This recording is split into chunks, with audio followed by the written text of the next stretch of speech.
My girlfriend jokingly said that she wants children, although we are in a free relationship. I broke up with her right away. Did I do the right thing? My 23M ex-girlfriend, 25F, and I were together for just under 8 months, and we really clicked from the start. We got along like a house on fire. We had a lot in common, from our morals and goals to our taste in music. My family absolutely adored her, probably more than they do me. My mom always wanted a daughter, but ended up with 4 sons before she gave up. About 3 months ago, we were sitting on the couch. I was watching a movie while she was scrolling through TikTok. This isn't a TikTok hate post. Scrolling can be fun. I'm just more of a YouTube guy.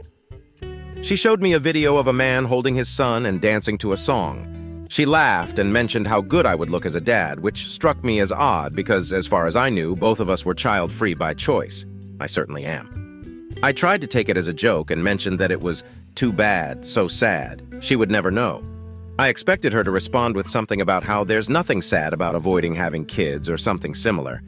She had never given me any indication before this that she wanted children. Instead, she started giggling, this almost evil giggle, and said something like, "I don't know, it only takes one broken condom," in a sing-song voice that gave me goosebumps. The implication was clear in her tone. Was she joking about poking holes in condoms? To me? For real? I tried to laugh it off, but it made me incredibly uncomfortable, like skin-crawling levels of discomfort. After that, my sexual interest in her completely vanished. It was as if I processed her as a threat. To be entirely honest, my libido in general has been entirely gone since then. It feels like it's hibernating or something until the scary lady is gone. I know what you're thinking. Why didn't you communicate? I tried a couple of times, but she would just say, "Oh my God, I was kidding you, big baby." She never denied that the joke was about tampering with condoms. I dropped it and stopped bringing it up because I didn't think it was worth the fight at that point. While I still care about her a lot, I do not feel comfortable even going to sleep around her, and there's no way that can mesh with a healthy relationship.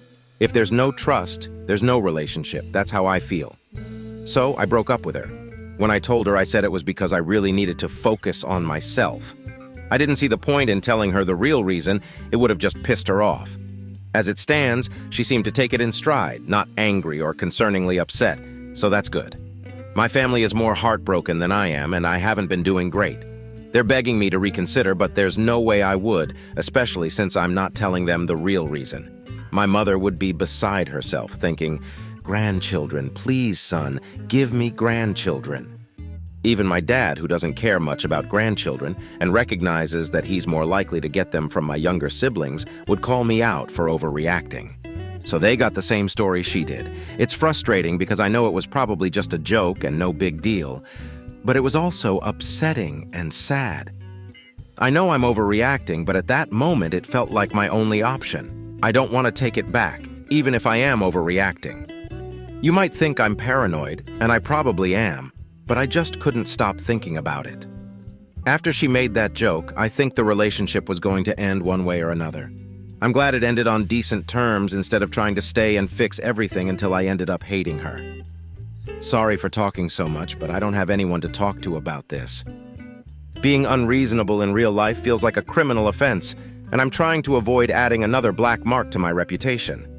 Anyway, I'm off to research vasectomies because I won't be entering another relationship or becoming active with anyone until then. Ha ha.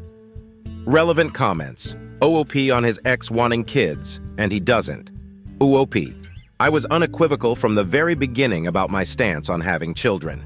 Based on what she had communicated to me, it seemed that she was on the same page. I would never have pursued a relationship with her for 8 months if I had believed she wanted kids, as I have no intention of wasting someone's time under false pretenses. If her desire was to have children, she should have been upfront about it from the start instead of engaging in whatever misleading behavior that was. OOP on having commitment and/or trust issues when it comes to having kids. OOP. I wouldn't say it's a commitment issue, but I definitely have trust issues to a degree. I think that's pretty clear from the post. I don't mean to be that way, but it doesn't feel fair to keep that kind of relationship going either. I don't want children because, as I regularly tell my kid brothers, I did my fatherhood time wiping their asses. They know I'm joking to a degree, but I think you catch the drift there. Edit. One thing I learned from this comment is that there are so many people on Reddit who don't curse and joke with their siblings, which just sounds sad. We're better than okay, and you don't have to worry about us. As for the TikTok, it was just a dad dancing around the room with a toddler in his arms. It was cute. I don't think it influenced my feelings. I felt pretty okay before the joke happened, and right afterward was when I just could not stop thinking about it. The reason I don't get back with her is because even if I am overreacting to the things I'm feeling, it's still what I feel and I don't trust her anymore. Maybe she did try to address it, but I really didn't want a fight that wouldn't make a difference. Oop on if he had to take responsibilities for taking care of his siblings. Oop, I am the eldest sibling and the next oldest is 16. A significant part of the reason I don't want children stems from my upbringing. My dad and I get along okay now, but my mom and I still fight about it a lot because, from her perspective, it was my responsibility to take care of my brothers the way I did. And that's just the way things are. She believes that when I have kids, I'll understand. My mother was a stay-at-home mom, but I still remember how my list of chores grew with each pregnancy. By the time I was in middle school, I was in charge of the youngest two whenever I was home. If they got into anything or caused trouble, I would be the one punished, often with my mom's belt or dad's board. Edit. I want to defend my mother a little bit, or at least explain why I haven't gone no contact. The reason she believes it's the responsibility of the eldest is that she, as an eldest sibling herself, was raised that way. Additionally, I believe she suffered heavily from postpartum depression during this time. I don't think my mother is a heartless monster or a lazy parent. I think she was going through a hard time mentally and handled it the best way she knew how, which unfortunately meant leaning on me. I wanted to add this because this post has garnered a lot of attention, and I don't want anyone to think poorly of her for something that was out of her control. I don't blame my brothers for any of this. In fact, we joke around about it. I still talk to and see them regularly, and we even have a fishing trip planned out of state in a couple of months. I love them more than anything, so I get a little defensive when people act like they know anything about them or me. I know I should work on that too, but it's a problem. Rude people really get to me. I know I should go to therapy, and I've tried, but there aren't many options without a wait list near me, so I'm kind of at a standstill. The fact is, even if therapy changed my fears, I know what I want from life, and it isn't children. I've done my time changing diapers and such, and I really don't want to go back to the most miserable time in my life. Before anyone asks, yes, my ex knew all of this. Update. Well, I never ever thought I would have an update, but here we are, LOL. I thought I'd lost the password to this account and everything, but it turns out it was saved in the notes on my laptop. This update isn't much, but I can share that I did end up telling my friends more about the breakup, especially after I found out that my ex is trying for a baby with her new boyfriend, who is also her ex. Just to clarify, I wasn't stalking her to get this information. I live in a small town, and two of my friends came to me and told me about it. They said they didn't want me to find out from someone else. Honestly, I didn't really care much outside of the relief that now I was sure she wasn't pregnant during the breakup, which had been giving me nightmares. Those nightmares have calmed down now. Apparently, both of my friends thought I would react badly to the information and spiral or something. Whatever. I know a lot of people said that I had overreacted to a joke, was a cruel-hearted and evil misogynist trying to control her body and everything else. But this just confirmed to me that she was never joking. I mean, it's been a little over 2 months since the breakup, and she's already trying to have a baby. I'm not angry at her anymore, not at all. In fact, I'm happy for her, because if this is what she wants, then good for her. I just wish she could have told me sooner so that neither of us would have wasted our time. I've been working on getting a vasectomy, but as of now, it hasn't happened yet. As I mentioned in the last post, I won't be sexually or romantically active to any degree with anyone but my hand until that's completed. I think I'm lightly traumatized. This is a joke. You can laugh. What else? I'm thinking about getting a new dog. I don't have anything else to add here, but thanks anyway. Relevant comment, OOP on his final thoughts of getting a vasectomy. OUP. In my last post, I touched on it briefly, but I didn't really delve into my medical anxiety. It's something I experience a lot. Even when I wrote that post, I knew I would eventually have to get a vasectomy because I realized that trusting someone else with my future No matter how trustworthy they may seem, just isn't enough. I've never had sex without a condom and never intend to. Even after the vasectomy, I'll continue using condoms. Every woman I've been with sexually has also expressed that they are child-free and on some form of birth control. I'm not into taking chances. The thought of having a child is something I can't mentally handle. I know I would be a terrible father. After the last incident, I knew it was time to take matters into my own hands, but I was still extremely nervous. The anxiety was so intense that I even considered becoming celibate just to avoid the possibility of fatherhood altogether. Surprisingly, it was the men and the wives of men on Reddit who reached out to me after my last post. They shared their understanding of my nerves and assured me that it was natural to feel this way. They explained that the procedure wasn't as scary or painful as it sounds. I'm very thankful for their support because it gave me the courage, pun not intended, to bring up the topic with my doctor and start the process. Some even offered advice on how to deal with the healing process, which I've fully taken under advisement. I'm hoping that afterward, I'll feel the same way they do, confused and frustrated with myself for not doing it sooner. Okay, next interesting story. Am I the jerk for breaking up with my fiancée because she attended her ex's birthday party? I, 27M, have been in a relationship with my girlfriend, 26F, for 6 years, and we officially got engaged last month. Our relationship was pretty great, but the only argument we occasionally had was about her friendship with her ex, 27M. They had been friends since childhood and even dated for a few years. I was never comfortable with how close they were, and she even considered him her best friend. This was really irritating to me because I was her boyfriend and felt that I should be her best friend. However, I did not want to be controlling or dictate her friendships, so I never stood in her way, although I did voice my displeasure. A couple of weeks ago, it was her ex's birthday, and he invited only her, not me. She really wanted to go. I was extremely unhappy and voiced my concerns about it, but she insisted on attending the party and promised me that she would treat me when she came back home. She also assured me that this would be the last time she would hang out with him out of respect for our relationship, especially since we were now engaged. She promised to slowly cut off their friendship after that night.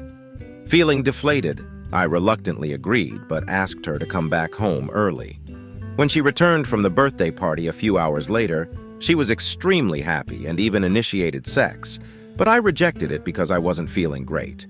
Over the next week, we barely spoke, even though my fiancé made numerous attempts to communicate and apologize. She reiterated that she would no longer be friends with him and apologized for attending the birthday party. By Sunday, after consulting with one of my close friends, 26M, and my two sisters, 25F, 29F, I had made my decision. All three of them said that she had disrespected me too much and that I needed to call off the engagement before getting married. I informed my fiancé of my decision, and she immediately broke down in tears and kept apologizing. Seeing her cry hurt me a lot. I told her the truth, that I hadn't felt respected in the relationship and couldn't see myself marrying someone who had disrespected me so much throughout our entire relationship. Update: it has been a week since I broke up with my fiancé. After I informed her of my decision, she packed everything up and moved out the next day. A few people in the comments were curious about what she was up to, so I reached out to one of our mutual friends to find out how she was doing. Unfortunately, she is not doing so great. She moved back in with her parents, who are blaming her for everything that happened because they really liked me. According to our mutual friend, she has also become a complete shell of herself. Hearing this made me feel extremely guilty, as this was not what I intended to happen when I broke up with her. I asked the mutual friend if a sit-down with my ex would be beneficial for her, and the mutual friend said that it would really help her. I then called my ex's mom and told her that it wasn't her daughter's fault, explaining that I was going through some internal issues and wasn't ready for marriage. Later, I called my ex and asked if she wanted to meet up this weekend. She sounded really happy about it, though her voice was quite hoarse, which made me feel even worse. We're going to meet up this weekend, and I plan to explain to her that it wasn't her fault and that I was dealing with some internal demons. I want to make it clear that we just weren't meant to be together and that she had no fault in this whatsoever. I hope this conversation will relieve her of her guilt and help her get back to normal soon. Final update. Yesterday, I met up with my ex at a coffee shop, and we ended up talking for a long time. We both preferred meeting sooner rather than waiting until the weekend. During our conversation, I took the opportunity to explain why our relationship fell apart. I told her that my insecurities were the demons I was battling, and that she deserved someone better than me. I made it clear that she had done nothing wrong in our relationship, and had always treated me with respect. I emphasized that the breakup was entirely my fault, and urged her not to be so hard on herself.